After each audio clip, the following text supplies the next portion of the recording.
If you've been dealing with your child's addiction for very long, you've probably have came across some very fantastic sounding claims about certain herbal preparations and their almost magical ability to heal your child.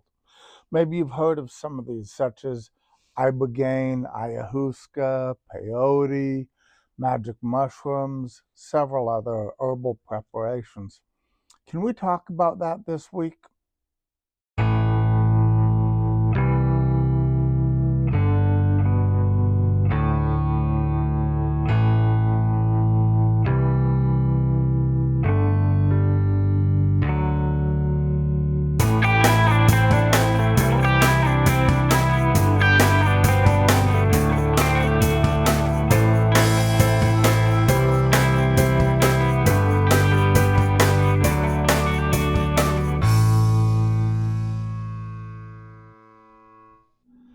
These plants are part of the spiritual or shamanistic traditions of many indigenous cultures, and their extracts contain hallucinogenic properties. That is, they cause hallucinations, such as sensory blending. You can taste colors or smell sounds and other almost LSD type reactions. The use of some of these plants might be legal within their cultural context within certain countries, but they're generally illegal within the United States. The typical reason given for this is that big pharma is making too much money treating addiction to really want to find the cure. What this means is that if you want to experiment with these treatments, you'll have to travel to different countries. And since most of the people within those countries probably do not engage in the practices, you'll have to find a practicing shaman and spend several days with them. The truth of the matter is that almost every medication in Western medicine is based upon plant extracts, mineral extracts, or the components of different venoms from venomous creatures. It's also true that many of the plants have shown potential for further development and possible use as treatment adjuncts. However, as of today, no conclusive proof has been shown on any of these fantastic or shamanistic medications that are usually cited as alternatives to traditional medication treatment. But I would like you to think about something logically for a moment. These plants produce euphoria, a high, and they also produce hallucinations.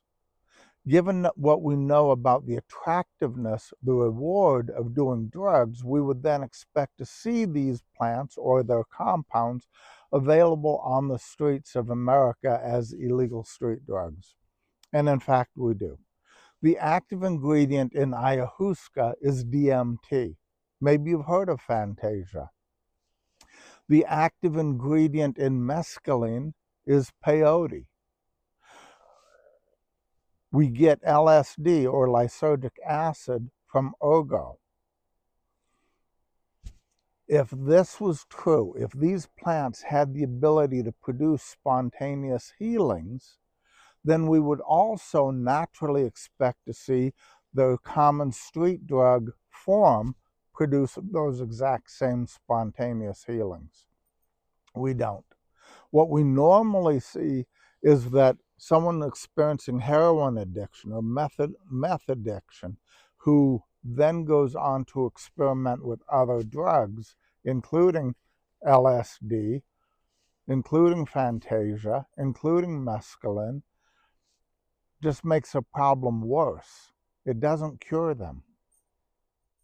In the end, as the free moral agent for your life, you're going to have to decide whether or not alternative treatments, which may include mystical plants, play a part in the treatment plan you want to advocate for your addicted child.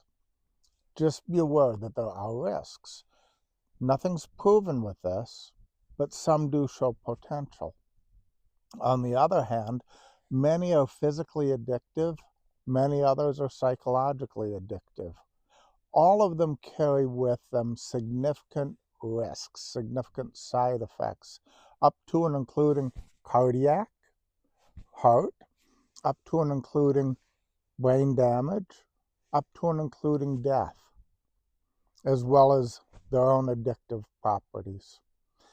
You make your own decision. For me personally, at this point, given what we know about mystical plants, I cannot in good conscience recommend to anyone that this would be a viable alternative to their treatment plan.